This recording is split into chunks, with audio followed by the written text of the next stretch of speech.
Hi, y'all. This is Kristen Chenoweth. Hi, I'm Gloria Stefan. This is Sarah Bareilles. Hi, I'm Patty Lapone. This is Lin-Manuel Miranda. You're listening to the Broadway Podcast Network.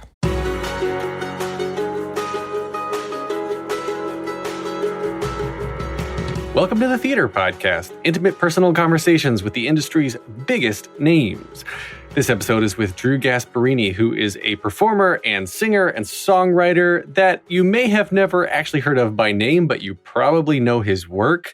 One of the most favorite things of his that he's done recently that I love is the 2019 PR stunt Skittles commercial, the Broadway musical, starring Michael C. Hall. He wrote all the music for that. He's got some other adaptations he's working on, including the Broadway-bound Karate Kid.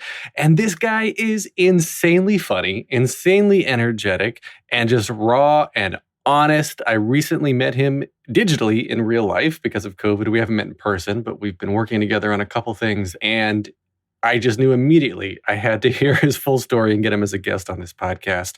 His story is so unique. And with all the projects he's working on right now, he's going to be a household name in a few years. So we are really lucky to get him now. I just have to give you a little warning, though. He's very raw, very unfiltered. So lots of strong language, but it is so worth it. As always, find me online on Instagram and Twitter at theater_podcast, on the web at thetheaterpodcast.com. Please leave a rating, leave a review. I love to read the ratings. Now, everybody, please enjoy this episode with Drew Gasparini. Here you go. 1, 2, 3. I don't need an intro. Ladies and gentlemen, Joe Iconis. Well, here's the intro I wrote for you. All right, so here, see if you like this one. Yeah.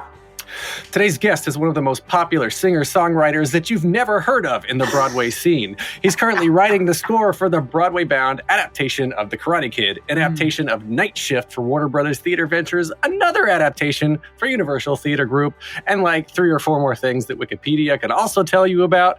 He doesn't flush after he uses the toilet. He's Italian, but not from the sexy bloodline. He's from the hairy and balding Italian bloodline. Yes. He has a new dog that is part pterodactyl named Commissioner Gordon, shares a room with the Christmas decorations at his parents' house, and is not ashamed to admit he's writing his best friend Alex Brightman's coattails.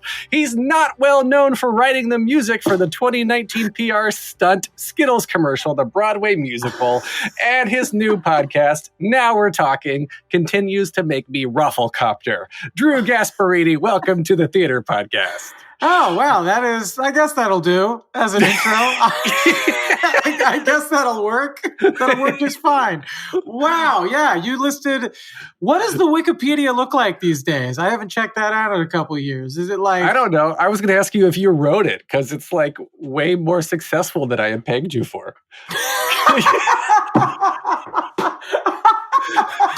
Where did you peg me? Were you like, he does 54 Below shows often enough that I would think that's all he has going on. Really? No. So, knowing you and I know I can give you a little bit of shit. I just want to throw out the strong language warning for everybody listening right now. Yes, anyway. This one has an explicit warning for sure. Yeah. No, like I know so many people here in New York through the Broadway scene, and mostly my connections are like the people on stage, and I've gotten to know the production team behind a lot of stuff.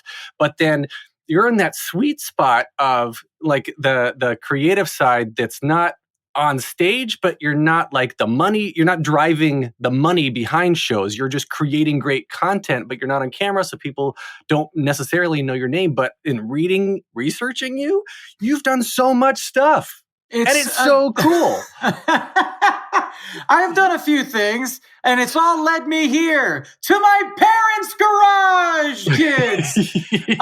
No, that's nice of you to say. I like where I sit in terms of that sweet spot. I always had, this is a very weird reference perhaps, but when I was a kid, I really wanted to be like Ben Harper famous. You know what I mean? Like everyone knows Ben Harper's Steal My Kisses song, but like no one knows who Ben Harper really is. And like you wouldn't be able to pick him out on the street or something like that. You wouldn't be like, oh my God, that's Ben Harper. Because he's kind of like just a only the diehards know. I wanted to be the kind of guy who had diehards who would really enjoy what he does, but everybody else is aware of the songs but have no idea who the songwriter is. That has kind of been my career.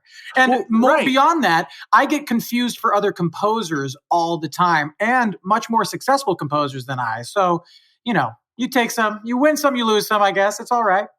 Well, I don't know how actually. I didn't look on Wikipedia. I don't know how old you are, but you seem like a young guy. You're young in spirit. But you can go with that. I actually am 71 years old. Yeah. You look good. Look good for 71. 4 grandchildren. Thank you. That you don't know about. It's because of the money. Alan, it's because money is the best lotion, and I've done so exceedingly well that I looked this good. No, I'm 34. I'm 34 years old. I'm right in that millennial, whatever area.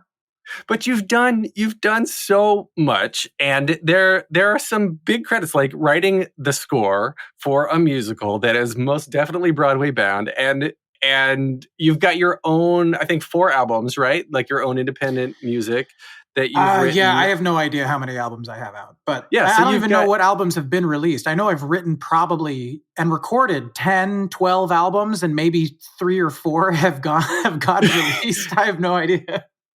Well, so where does it? Is this just one of those things where like you just keep going, and you're just like dropping poop of creativity, this trail behind you, and then somebody happens to step in it and take it with them? Yes, that's my hope, is that people step in heaping, steaming piles of my creativity, and it lingers into their household, and then they look back and they see the trail, the footprints, and they go, man, I stepped in Drew's creativity again.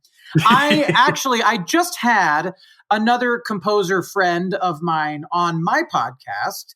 Now we're talking with the same network that we're under the umbrella of here. Ryan Scott Oliver. He and I were both talking about, craft and process and meow, boring stuff, basically. Please tune in, kids. But My podcast is so boring. Please listen. There's nothing of interest for everybody, but tune in if you like that.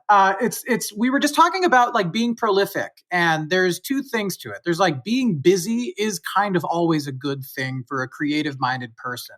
And the other side of it is you're always going to be an up and comer until you've up and came, basically. So I have signed 5 Broadway contracts, and I have never had a show on Broadway, not counting the Skittles musical, of course. That was kind of a fluke.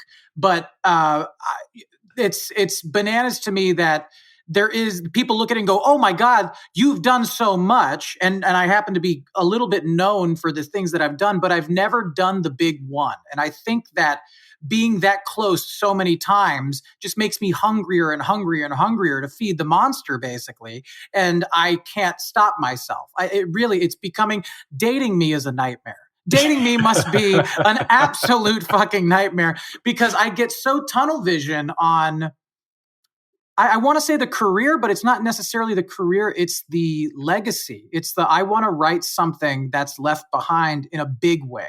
Like, I know that sounds a little selfish and ego-centered, but I guess that's kind of the nature of being a writer in the first place. I'm going to keep writing things until one of them really works in the mass public. And that's just going to be the game. So that's probably why it looks like I've done so much. I really want it so bad. I'm so hungry for, show business to work in my favor. And it has in many, many respects. But again, I so badly want the big thing, man. I so badly want it. Well, to quote Andre de Shields, the top of one mountain is the bottom of the next. Beautifully said, yes. So as soon as you get this big one, then, like Andrew Lloyd Webber didn't stop. Cameron McIntosh didn't stop. Yeah. These people who just are known for writing hit after hit.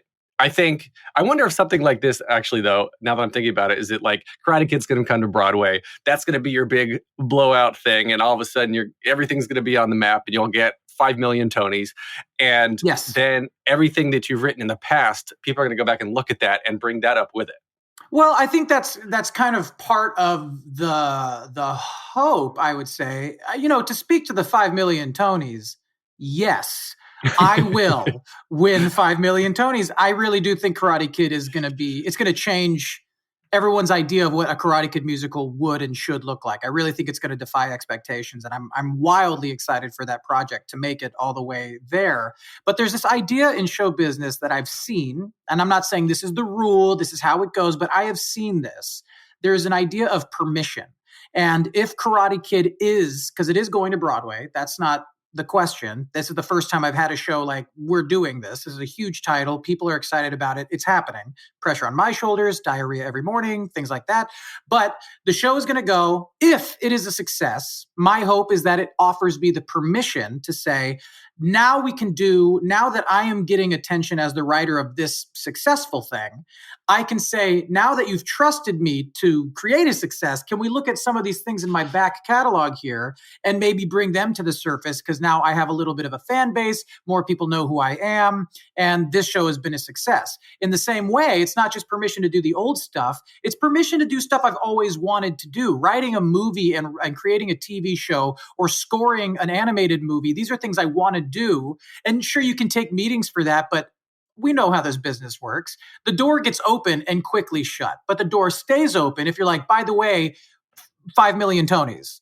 You know what I mean? Right. And then they'll be like, okay, what do you want to do next? And I'll say, I want to do this animated movie. And that's what I would like to do. Then the conversation becomes easier. So yes, it is every success is the new bottom of the mountain to get to the next one. I really do understand that philosophy, and I appreciate it a lot. Well, so I want to get into how you got into Karate Kid, but before that, walk me back to your childhood, right? Because Sure. you grew up in California, which is where you are now with the Christmas ornaments. Yep, that's where I live. And so now you've got all this stuff under your belt. But I akin to my heart, you started an a cappella group in high school. Yes. But nerd. So before that, when did you start? I mean, where did music come into your life? What are your parents like? Were instruments singing? It was like water and food and oxygen. I mean, it was really just that accessible in my household. And it's before theater really was. It was always music. My dad is a very Led Zeppelin-induced rock drummer and taught me how to play drums when I was at a very young age. And I started playing in bands and exploring music in that way. My mom was a music teacher. And I think by virtue of my mom being a music teacher, I had interest in it, but I also had a vast non-interest in being taught. So I never wanted to take real lessons. I just wanted to play with the things that she made accessible in the house. So I would sit at the piano, and I have a musical ear that I think I got from my mom. I'd pick up a guitar. She'd show me a chord, and I'd take it from there.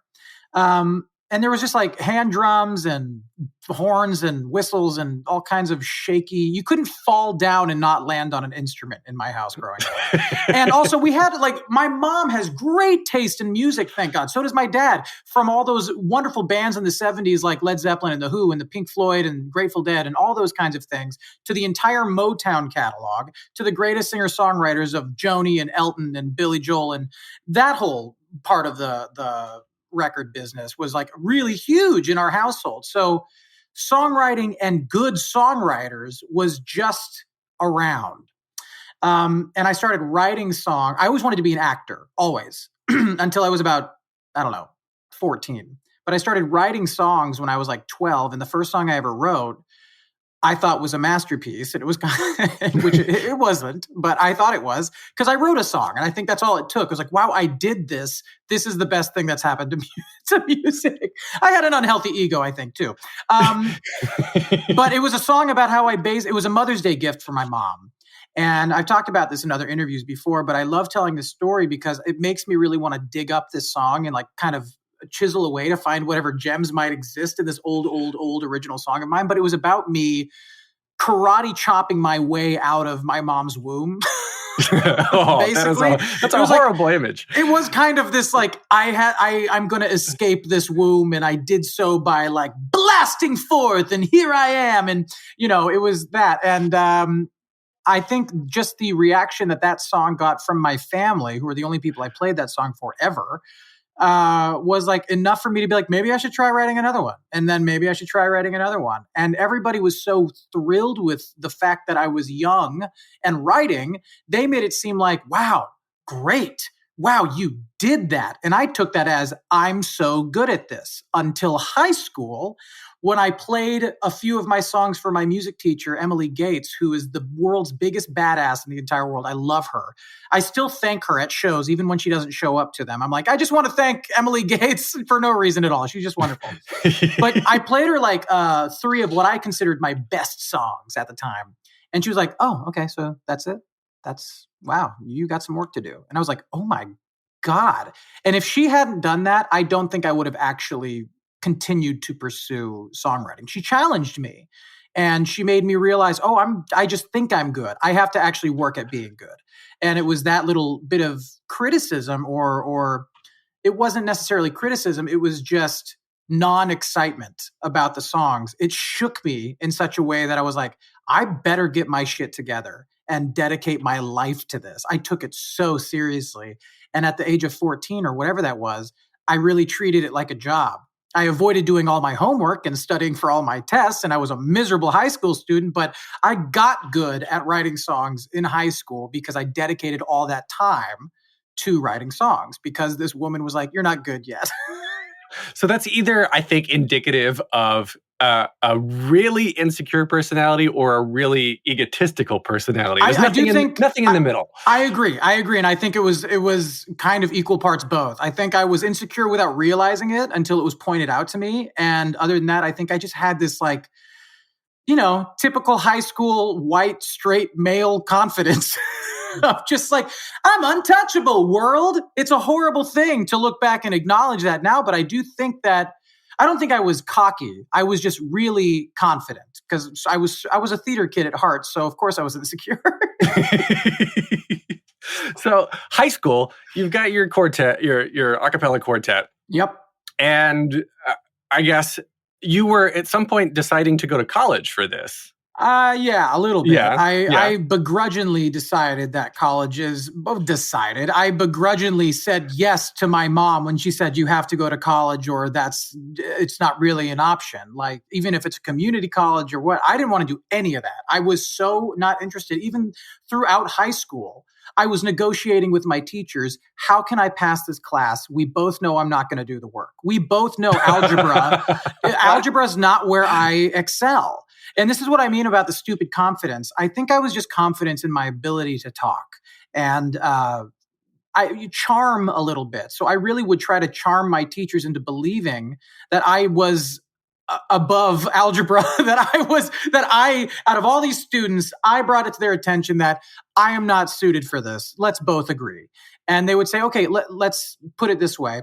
Drew, if you write a new song every Friday and showcase it to the class and really put the work in that I can see for myself, I will help curve your grade. I had teachers that did that for me. Like for algebra, you were writing musical songs to pass algebra. Yeah, I would do like the bare minimum amount of homework just to scrape by. And like I would do pretty miserably on the tests, but the way she would curve my grade, I'm going to be hated by everybody after telling the story. But the way she would curve the grade was, we struck a deal, like you put in the work. If you show me that songwriting's a real job, because people don't believe it is still to this day, hashtag the government, hashtag taxes. I can prove to her that I'm willing to sacrifice things to take this pursuit of mine very seriously. So I actually think that's a really good teacher, by someone finding the individual Absolutely. In the student and saying, listen, you have to do some of the work, but I also want to help you get out of here because I want you to pursue your dream as well. So that's what I got out of that. And so the college thing, I went to a community college for a half a second, and that half a second is forgotten completely because of all of the weed I smoked during that half a second. I lived on the beach in Santa Barbara. I was majoring in, get ready for this, jazz appreciation. What the fuck do you do with a degree in jazz appreciation? This is a perfect example of how we're all getting fucked, kids. We're all getting fucked by our college degrees. There's a degree that exists in a major for jazz appreciation. Anyway, so left that school, went to a music conservatory-ish program. It's more of a trade school for musicians called the Musicians Institute. It's on Hollywood Boulevard in the thick of tourism in Los Angeles. And I went there and I went to classes for about 5 weeks until I decided I was kind of taking steps backwards. I mean, we were looking at the circle of fifths and we were like, that every good boy does fine. I'm like, this is what we learned in middle school, elementary school. This is so weird to be taking this many steps back. So I dropped out.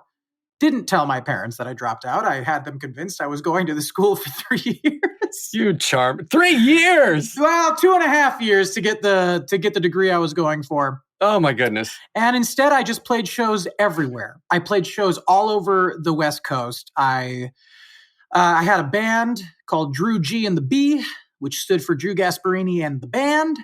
And we played coffee shops and bars. And I wasn't old enough to be in most of these places, but we played everywhere we could. We got the chance to share the stage with Jason Mraz and the Plain White T's and Third Eye Blind. And it was a lot of fun. And it opened up different doors. It got me a development deal with Sony for a quick amount of time. It didn't pan out into a record deal, but I was being looked at. And now, when you see little bits like that come together, you start looking back at that high school time and going, I'm showing that teacher that I'm putting in the work. Yeah. I'm doing it. I don't need to get a degree that says, look, I'm a musician. I'm showing everybody how dedicated I am. I'm sleeping in my car. I'm driving from gig to gig. I am broke. And then all of a sudden I have money. And then I'm broke again. And then all of a sudden, you get used to that artist lifestyle and you go, I'm doing it. I'm fucking doing it. So that was a really exciting part about college, was dropping out and then actually getting an education in the quote unquote real world of music.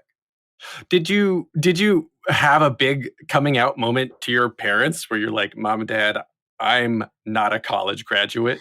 So yeah, I did it when I booked Smash in 2012, there were interviews for Playbill and all sorts of things with all the new writers of season 2 of Smash. And it was like me and Pasek and Paul and Joe Iconis and Andrew McMahon, who was like a hero of mine. That was so cool. But I remember answering some questions and then outing like, oh yeah, I dropped out of college. And that's how my parents learned. So I would have graduated in 2007. They thought I did graduate. I played up some whole thing of like, don't come down to the school for graduation. The ceremony is going to be lame. My brother, who lived in Long Beach at the time, came and took pictures of me holding a fake degree in front of the campus of the school. So my parents thought like any day now, this degree will be mailed to the house and we can put it up next to his brother's and, this, that, and the other. So it was 5 years later that they read it in an interview on Playbill or something, that they were like, wait, what? And that was a huge trust issue with me and my parents, but I think we've all moved past it and they understand why I did it. Well, when, by the way, I want to go back a second. So I need you to write me a song that's called A squared plus B squared equals C squared, so we can splice that in when you're talking about the songs you would perform in algebra. Sure. I love that. Here we go, kids. Doing, tuning the guitar. And then it's this old favorite. Pythagorean theorem or whatever. Pythagorean theorem. I can't even fucking say it. I love that. Oh my God. Yeah. Okay. So now you're back here. So immediately you just jumped into Sony, and then you got hired on Smash. But at some point, you're living the artist lifestyle. You're living out of your car, and then at what point do you connect into the musical theater world? Because the artist lifestyle, the Mraz, the everybody else that you were talking about, nowhere near musical theater. Nowhere near musical theater. And like I said, I always wanted to be an actor, and I had done theater basically all through middle school and high school, and again, I think some of that confidence and young ego came from, I was that kid who if it was Music Man that year, I was Harold Hill. If it was, whatever, if it was Guys and Dolls, I was Sky Masterson or whatever. It was like, that's just how it was based on who the talent was and the situation. It's community theater. I mean, like, that's just what the fuck it was. So I always had an idea of musicals. I always loved musicals. I'd never really been to New York or seen a real Broadway show. All of my experience in musical theater was community theater. But I had a grasp of the storytelling. In fact, when I was writing as a singer-songwriter, some of the notes I would get, some of the reviews I got in my albums would be like, he's very wordy, he's very theatrical in his storytelling, and which is so funny because when I started writing for musical theater, everybody was like, he's too pop-oriented. So I couldn't find a world I really lived in as a songwriter for a minute. But I just stopped playing gigs for like 2 months. I just was like, okay, this is tiresome. I literally am in my car most days and most nights, and I'm getting paid such peanuts for these shows. And I just needed something to kind of stimulate me again. And I got a piano. My roommate and I at the time, we bought a piano together, and then he left. He had to go to England because that's where he's from, and in London. So he had to go back for some family stuff. And while he was gone, I just figured some shit out on the piano and wrote a musical. And I to this day, it's like I blacked out and I woke up and I had a musical written, and it was called Crazy Just Like Me. I made up the story as I went. There was I had no idea how to storyboard. I didn't know how to do any of this. It was a learn by doing experience. And it was just like writing my first song. I was so pleased that I did it that I was like, this must be amazing. Let me show this to everybody. And one of my friends who I did theater with growing up was a writer in New York. Her name's Kirsten Gunther. And she was actually Ryan Scott Oliver's writing partner. She wrote Benny and June, and she's, she does her theater thing in New York. Mm-hmm. And she said, you should send this to NYMF, the New York Musical Theater Festival. Yeah. And this was 2006, I think. And I sent them a copy of the show, and they wrote a handwritten letter back. And again, I say this in a lot of interviews, but I love this story because it's important to showcase to kids or anybody who wants to be doing something like this. The answer that you don't want is no, but that's also the only bad answer you can get. So it's not all that bad. Just pursue. So I pursued.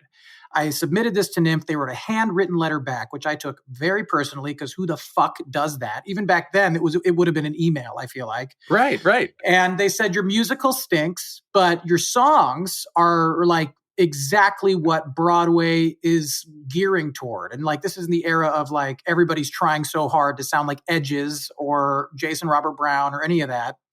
And I was putting my own little weird spin on whatever that sound was. And I took it seriously. They said, we want you to come to New York. We would recommend that you try living in New York and meet some people and try your hand at this business. So very shortly after, without knowing anything about New York, I moved to New York. And it was a very impulsive move, but it started opening doors. I want to say right away, because it did feel that way. The first couple of years in New York moved so fast. But it was a couple of years of like, cold emailing people. I just saw their name in a playbill, Titus Burgess. Who the fuck is that? And I look up who he is. I'm like, oh my God, he's tremendous. So I'll go to the stage door of Little Mermaid and wait for Sebastian the Crab to come out, Titus Burgess. And I give him a demo and say, would you want to sing this? And then it was a bunch of no's in a row. And then he shot me a message on Facebook. He goes, hey, I just looked at some of your other stuff. I don't want to sing the stuff you're sending me, but I'd love to sing this song. Ooh. And I was like, wow, okay. So I got a show together. I had Titus Burgess in it, and I had an unknown Michael Kilgore. I had an unknown Jeremy Jordan at the time sing a handful of my songs. And the footage of that concert opened up every door it just started everything for me. And people started buying my sheet music, and people started hiring me for writing jobs. And I was like, oh, this is actually a career. And I cemented my feet in musical theater because in my eyes now, it's not pop versus musical theater. Musical theater is an all-encompassing genre. And I love that. And I love the collaborative spirit and removing your ego completely, which is something I wish I could have told young Drew. You will be more successful the minute you suck your ego out of the equation. And you're just there to play, and you're just there to make a good end product, because that's what everyone's trying to do. That was my emergence into the New York musical theater scene. It was kind of a gift. Wow. This is a world that I have so little knowledge about. And usually when I hear about a production, or if I'm involved in anything, it comes with the creative team already. Mm-hmm. So to hear this story, I mean, I've interviewed so few composers or songwriters on this podcast because we're a wacky bunch. I don't blame you. We are a handful. Yeah. Well, like Eddie Perfect for Beetlejuice, hearing his story just out of the blue, just shows up in New York, is like, oh, Alex Timbers is casting this thing. I'm just gonna write a demo and send it over. And Alex decided to like the tenacity that you have to get your stuff heard in front of everyone else. I was at an event once where I was moderating an event with Jamie Foxx, and Wow. and someone from the audience came up to ask a question and was like, "Hey, I got this iPod Shuffle with my demo on it. Will you listen to it?" Like right there in the middle of the room. Yeah, And Jamie's yeah. like, "Yeah, hand it over." And so in the green room afterwards, Jamie Foxx is with his team like, "Hey, this stuff's actually pretty good." Right? No. So just the huevos that this dude had in front of a room of strangers, in front of Jamie Foxx to hand his stuff. And like you're talking about going off to Titus Burgess, and it's not quite the same as Jamie Foxx, I would say, but yes, you know why I did that? I was reading about Pasek and Paul, and they were like, "Yeah, we just like waited for Shoshana Bean at the stage tour and just hounded her until she said yes." And I was like, I guess that's how you do this. And in many circumstances, having the cojones to do that is what's going to behoove you in this business and just get you seen and remembered and pushed down the line. The same thing. Did you see that clip of Maggie Rogers? Mm-mm. She plays her songs for Pharrell, and Pharrell's like on the spot, like signs her, like right there. And now she's fucking Maggie Rogers. It's like, it blows my mind. She was an NYU student. You know? Wow. Yeah. Wow. No idea. I had no idea. I mean, It's you crazy hear about the overnight success stories. And so you could say like, you know, your overnight success is all of a sudden you've put on this concert and you've just got everybody beating down your door. But how many years of being, what, as you describe it, somewhat homeless existed before this? That is the whole thing about overnight success. Everybody has to understand is that's just such a fallacy. I love that. Even Lizzo, she was like, everyone's calling me like an overnight success. I guess they didn't see the like 9 years of killing myself for this, trying to make it. It's insane. And even now, like whatever people chalk up as success, that's subjective. And anybody who looks at me as a successful artist, I appreciate that very much. But there is that Hamilton-minded, I will never be satisfied kind of thing. And I don't know if my standard for my personal success will ever be met. So I'm going to always just kind of shun the idea of overnight success. I'm just going to like treat it like you're a doctor or a lawyer or whatever. You're doing your job. You're doing it as best you can. And you might do very well one day. You might not, you know? Yeah. Yeah. Well, at least doctor or lawyer, like you come out of that with a lot of debt, but at least you're guaranteed a career. Artistry, being an artist, you come out with a lot of debt. And so you understand my beef with college education in terms of the arts. I want Boco and Carnegie Mellon and all these fuckers to listen up to me real loudly. Lower your tuition prices. That is obscene what you are charging for these kids to get into a profession where they're ultimately not going to be making the money to pay back these loans right away by any means, unless they're crazy lucky. You're going to be paying these student loans back till the end of fucking time. It's so not fair. And I do think if any theater students are listening, I don't want to diminish the experience or the opportunities you get in college because they're amazing and there are some amazing theater colleges out there. But some of the best education I've had is just failing in New York. And no matter what, you're going to graduate college, you're going to get to New York and be like, what? This is nothing like they taught us. Because that happens all the time. New York is going to be the pinnacle of education for you in terms of what it is you're trying to do in this industry. I will always stand by that claim. Oh, I absolutely agree with that. I've heard that so many times is people from all different walks of life, all different levels of education, all different colleges, and regions around the world. Once they come to New York, full college education or not, Juilliard down to community college, everyone gets here. And even the people who have success immediately straight out of college, if you're lucky enough to get that one show, then you're dry for years. Yeah. And you're like, and your ego just takes that much harder of a hit because you've been propped up the entire time. Yep. And you get out into the, I put in air quotes, real world, right? Yep. And then all of a sudden, you're not the star of the show anymore. You're not the center of attention anymore. That can be soul damaging. Absolutely. Yeah. And without the resiliency internally, the resolve to continue to fight, and I guess either the extreme insecurity or the extreme egotisticality, is that a word? That's extreme, a word now. Yeah, sure. Okay, we'll go with that. Egotisticality. Supercalifragilistic. Yeah. Then egotisticality espialidocious, then yeah, you just give up. And I can see why there are so many people in this industry that are just prone to the anxiety and the depression and the downward spiral of working to live versus living to work. 100%. 100%. I just had, God, I wish that his episode was coming out any sooner, but I just recorded an episode with Rob McClure, who I think is like nicest guy. But when it comes to how he approaches his work and this business, he is the mouth of reason. Everything he says is about the work and loving the work, and don't worry about those down moments, and don't quit.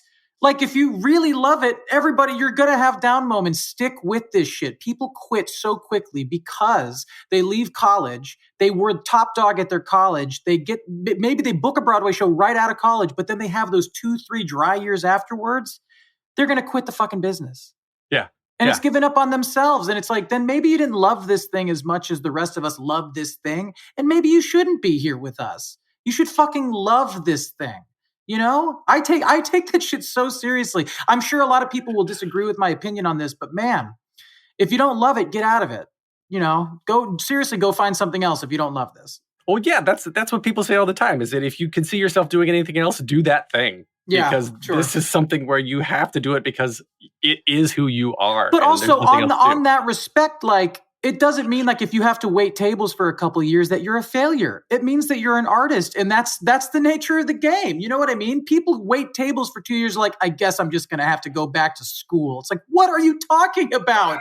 What are you talking about? You're making your rent. You're paying your bills. You're still auditioning. Make sure you can make this business work for you. And that all depends on your approach to it. Well, now, especially with the internet and technology, and even after 2020 being the shit year that it was, teaching us that we can do almost as much as we were doing in person remotely, aside from physically go and see theater. You know, plotting in a room together. We can't do that. But. Yeah, you know, but you can get into commercial auditions and do voiceovers from your home and do book reads. And like you were saying, pick up an instrument. I interviewed somebody who was just like, I'm bored in quarantine, and now she's giving virtual Zoom concerts after learning the guitar for like 5 or 6 months ago. There you go. Honest to God, you start a podcast. We're going to take a short break. Stay tuned for more of the episode.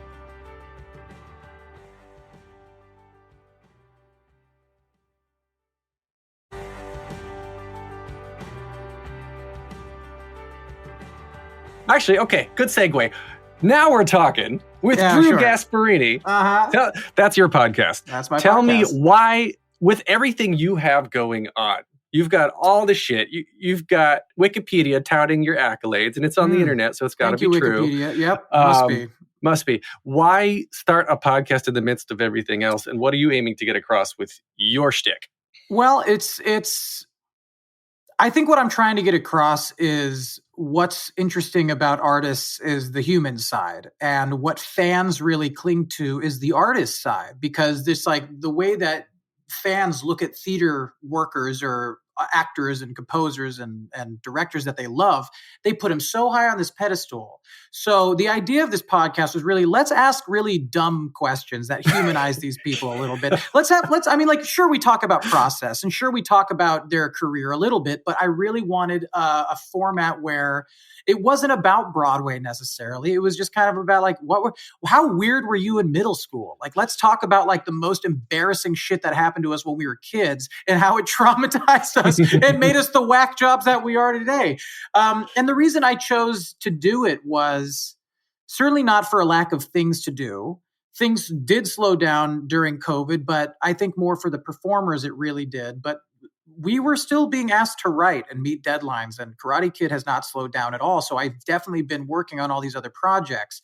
I wanted to take it upon myself to make an effort to showcase this human side of artists. And not to mention, I've been in this business for such a long time. I'm friends with most of these people. So selfishly, it's a way I can fucking get my showbiz friends to say, yeah, I'll commit an hour to a conversation with my pal Drew. Because otherwise, it's like no one really wants to get on Zoom and have like a happy hour for the 400th time. It's like, why not just have a podcast where I can invite them on and we can chat? And the more I do it, the more it's getting its own voice, the more I'm proud of these episodes. And I think bottom line is there's a lot for theater fans and just fans of show business to take away from these stories from people and these conversations between me and somebody else they might look up to.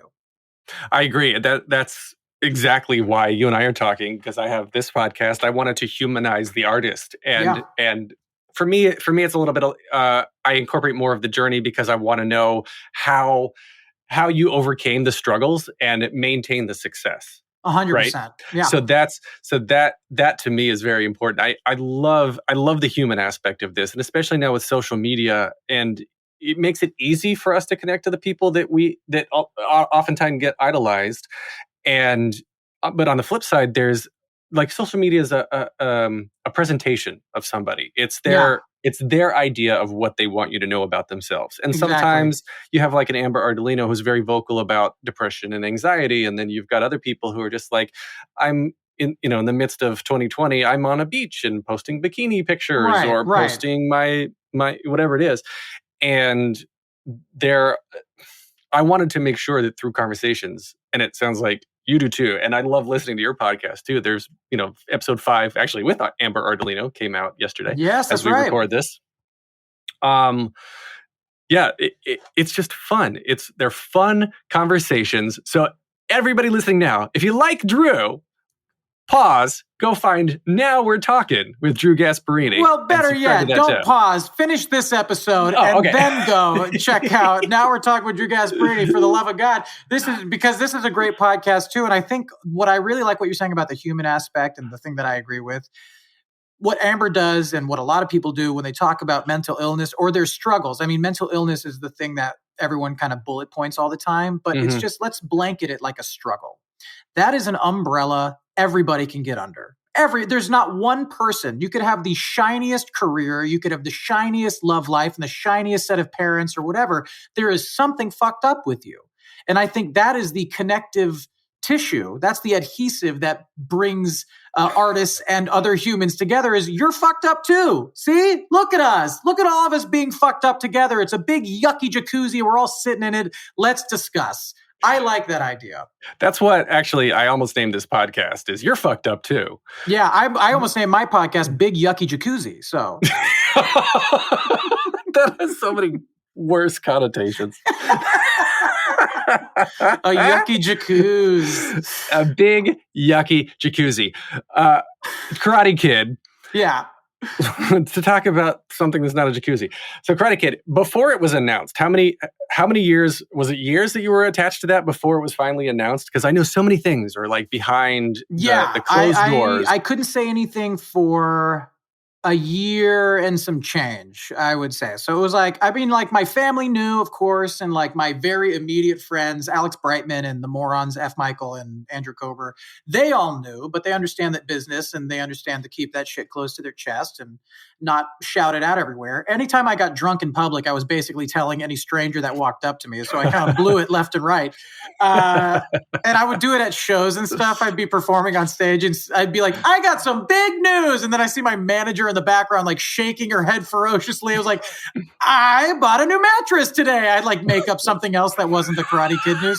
But the way that Karate Kid came about was amazing. And the day I got the job was like so crazy on levels just because of the circumstances.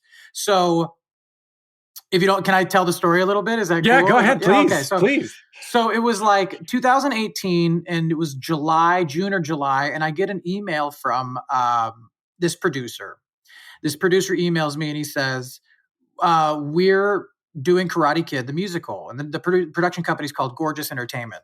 And I looked them up and they've had like a couple shows on Broadway, but they mostly do like international, big, fat operas and musicals and things like that over in Asia and Japan and China and things like that. So I kind of said no, not because I didn't take the production company seriously, because I didn't take Karate Kid the musical seriously. I didn't see a world that this needed to belong. Frankly, I didn't remember the movie that well. All I remembered was like the crane kick and wax on, wax off and all that kind of shit. Right. And I said, I don't think so. I'm not interested. So months later, maybe October, they go, hi, we're still looking for a writer. And I know there were a lot of big names going in for this job. At this point, I had heard that a lot of people were going in. So I'm a little more interested because of who I'm hearing are trying to audition to get this job. And by the way, I was in no place financially or mentally to turn down any work. I really wasn't. And I was still not sold on the idea that Karate Kid the musical should happen. What changed my mind was talking to the writer of the movie, Robert Mark Kamen, and the director, Amon Miyamoto. He's a profoundly visionary Japanese director. And they kind of told me their vision for the piece. And it was so not what I expected. And then the producer said, so we heard you talk to the guys. What do you think now? And I said, yes, what do you need? I want this. I really want this now. What do you need? They said, go rewatch the movie and find a couple moments that you think could use a song. So I found 3 moments that I thought could use a song.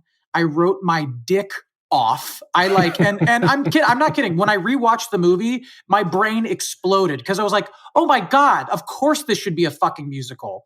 Everybody remembers those quotable moments, wax on, wax off. The story about this kid being lost and moving to a new place and not knowing anybody and needing protection and needing mentorship.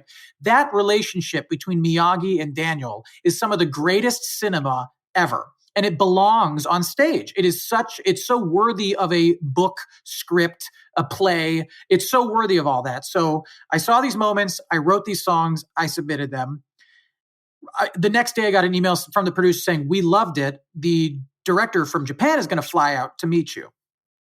So I have a meeting at the offices of Gorgeous Entertainment. I meet the director, who is wildly eccentric. He stood on a chair and started shouting when he was excited that I was saying things that made him happy. He asked, how do you see, well, what's important about the show and how do you see this story being told and this, that, and the other? So I gave my spiel and he stood up on his chair and in very broken English, he's just like, that's exactly what I'm saying. That's exactly what I'm saying. And then he sat back down and he goes, all right, so let's start storyboarding. Let's start writing this thing. And I was like, oh my God, did I just get the fucking job? Did I just get the job right here in this room?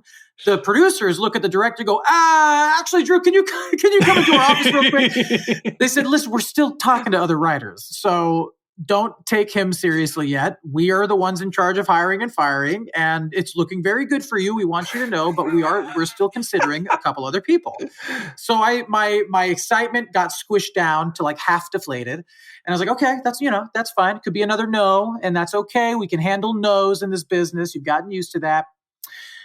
So about a week later, they go, we want to take you to the Palm and set up a dinner. Is that okay? And I said, yeah, of course. Oh my God. Right away, I'm like, I got the job. Why would they take me to the Palm if they're going to say, you didn't get this job? So right. Why didn't you and tell you you're fired? But before I went to the Palm, I was getting drunk with Alex Brightman and F. Michael Haney. So that night we were having at Buffalo Wild Wings of all places, we were having wings and drinking beer. And I was like, I got to go to the Palm. They're like, we'll come with you. So they came and sat at the bar adjacent to where I was having this meeting with these producers. And when they finally said, you got the job, I look at them and they're like giving me silent cheers and excitement. And we were giving each other's thumbs up. And we're like, they knew that my career had changed right in that moment. I knew that my career had changed in that moment. I walked outside, I called my parents, and my mom or my dad said, wow, that's such a famous movie. And it was right then that I was like, no, I'm going to fuck this up. The pressure, I keep saying to people, imagine having a property as famous as, I don't know anybody who doesn't know what Karate Kid is. Even if they haven't seen the movie, everybody knows. It's like the Beatles. You might not have ever heard the Beatles, but you know who they are. This is a wildly famous title. And I've seen Broadway musicals get so fucked up by the time they get their #pretty woman, rest in peace. But it's scary to have that much pressure on your shoulders. But the minute we started working on it, it became ours. And we're going to hang on tight to all the things people love about the movie, but we really are writing this thing that stands all on its own. And now we have all this buzz because of Cobra Kai on Netflix, and this Karate Kid universe just keeps growing and growing, and to our advantage. So I'm really, really excited. And the small last little part of this story, I'm sorry, this is so long, dude. Oh my God. I love this story. This is amazing. But the last little part of it is the next week I booked the Skittles commercial, the very infamous publicity stunt put on by Skittles for the Super Bowl, where instead of airing an actual commercial, they would suck away the buzz from actual Super Bowl commercials and put on a 1 hour long live musical ad for Skittles starring Michael C. Hall from Dexter as a bodega cat, by the way. That's what he was in this musical. So I get that job. That's a little side piece, but I get that job and I look at the cast list because I didn't have anything to do with the cast. They just kind of casted it before I started working on it. And Julia Macchio, I see this name, Julia Macchio. Macchio, exactly. You know, like Ralph Macchio from The Karate Kid. Right. And I see this name, and then the first day of rehearsal, I go, I hate to ask. I already knew the answer because she looked just like him. I was like, is your dad Ralph Macchio? And she's like, yeah, that's my dad. I go, okay, this is so weird. But like last week, I just got hired to write the score for The Karate Kid going to Broadway. And she's like, that's you? You're going to be doing that? My dad's been hearing about this project for like the last 2 years because it's been percolating for a while. So it was what a weird string of events to turn the job down, then to see the light in the job and go for it, then to get the job. And then the next job I get, one of the cast members is Ralph Macchio's fucking daughter. It was so weird. Well, I think Michael C. Hall's maiden name is Marita. Marita? Yeah. Pat Morita. Pat Morita. That's right. Yeah. Michael C. Hall Morita. He hyphens it now. Yes. That's awesome, though. The Skittles stunt, I watched that, and I was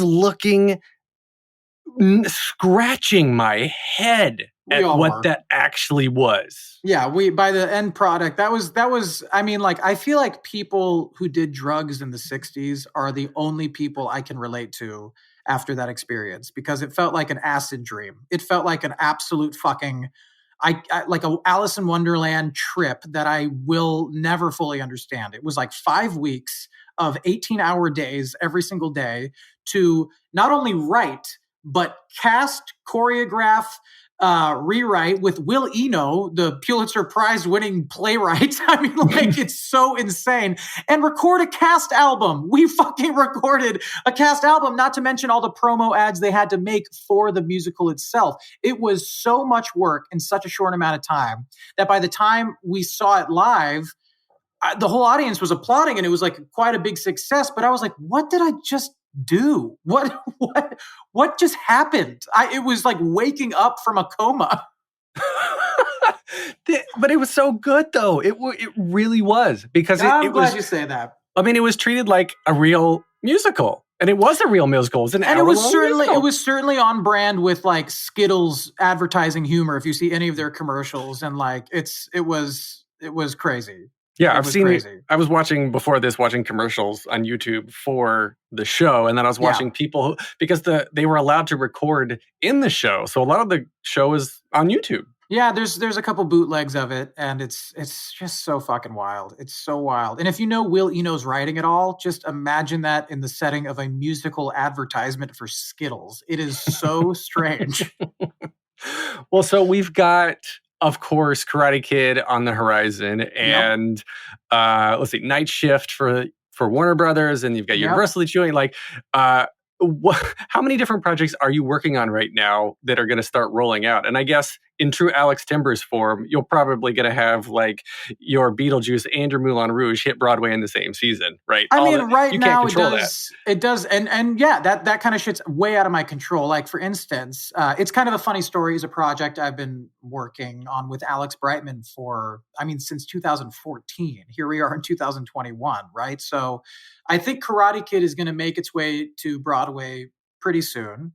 we have some developmental news for It's Kind of a Funny Story that we were going to announce right before this pandemic. I still can't say what it is. It's one of those things, unfortunately. But if the timing goes right, we're going to have some sort of regional or off-Broadway production of It's Kind of a Funny Story close to around the same time, I would imagine. So I do think that that might be the case where it looks like I'm being pulled in separate directions.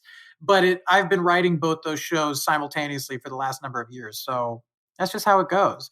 And there's a few. I mean, I think I'm in the middle of writing 6 musicals right now. Jeez. Yeah, that are not even on the list of things you just mentioned. So. I know. I was going to say, like, well, what's next and what can we hear? But I know you can't say, and it doesn't matter. It's not going to matter until it matters. And, until then, I always, the best testing ground for any show that I'm writing is just showcasing a song or two from those shows at my next whatever concert, 54 Below or Lincoln Center or wherever I'm going to be playing. That's where I like to be like, here's a little taste of what's to come. So you can find literally over 200 songs, original ideas and songs on YouTube of it's like a combination of all the shows I've been working on and are continuing to work on. So I hope that after all this hits Broadway, your next step will be shifting into your animated stuff. I think now especially that, Cobra Kai's on Netflix. Netflix is recording Broadway shows. I mean, I guess the stars are starting to align in my mind for you to easily have this trajectory of Netflix is going to step in, and if they haven't already, and it's been like, hey, we're just going to record Karate Kid and just put it out there next to Cobra Kai. You know what I mean? I wouldn't hate that. I think that'd be a really fun and awesome marketing tool for our producers and for Netflix. So call my agent, Netflix. And you've got Over the Moon, which stars which animated show, which stars a bunch of Broadway people on Disney Plus, right? And of course, Disney's involved with Hamilton. So I think I'm glad I know you now, so that when you're super famous, that I can say, like, remember that episode we had, Drew? Yeah, but don't forget, I'll never be more famous than like Ben Harper. I just want to stay somewhere. That's where you'll stop. You'll stop at Ben Harper level. I'll still be a host of a podcast, I would assume. So even while and if you're a host of a podcast, you really can't be all that famous. You're a host of a podcast, right? You're behind. No one's looking at us. People are just listening to us. So you got the good looks for a podcast. I agree with that. That's what my mom says too. You got the face for podcasting. That's right. All right. Well, let's wrap up the episode here with the 3 standard closing questions I ask everybody. The first one simply is, what motivates you? What motivates me is whoever is new. I get motivated because you get tired so easily writing and writing and writing, and you're stuck in a tunnel with your own shit all day. I love getting like reinvigorated by these young people doing their thing. Like the Ratatouille thing, the experience of seeing all that collaboration, I was like, oh my God, that's right. Collaboration's awesome. I can't wait to work with this guy again. And then I'll email that person and we'll get started on something. So that the excitement of new generations of artists excite me. And what advice would you give to your younger self and younger people starting out down a similar path? And I know you sort of answered this earlier. Sure. I would say that to my younger self, your first no is going to be the first of 10 trillion endless amounts of no's. And it's not a blow to who you are as a person. It's just a wake-up call that you need to be open to adjusting. You need to be open to growing. It's not about changing necessarily to fit some mold, but always be able to grow along with the system that you're joining. And last question, if you could only see one show for the rest of your life, but you can see it as many times as you want, what would you see? Chorus Line. Why? There's a lot of heart, there's a lot of humor, and the music is so painfully good. I don't think in all the years that I've been obsessed with that musical, I have never gotten tired of that score. I don't see myself ever getting tired of that score.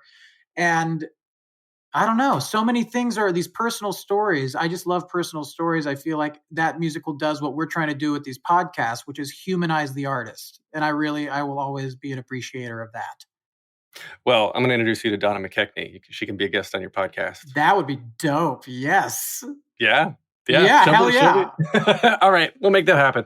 Cool. All right, where can we find you online and buy your sheet music and all of the Drew things? You can go to thedrewgasparini.com. You can find my sheet music on Music Notes or newmusicaltheater.com. You can follow me on social medias at Drew Gasparini on Twitter and Instagram. But if you want to see what I'm doing on TikTok, go to at the Drew Gasparini, and I'll be goofing around there as well. And God, when this world opens back up all the way, look out for more shows because I'm going to be relentless in my live performance. I hope so. And I can't wait to hear what you've got coming. You can get more of me at thetheaterpodcast.com. I'm on Instagram and Twitter at theater_podcast. Please leave a rating, leave a review. This has been edited by Matthew Hendershot. Music by Jukebox the Ghost. And conversation by Drew Gasparini. He's doing the fist pump. Fist pump.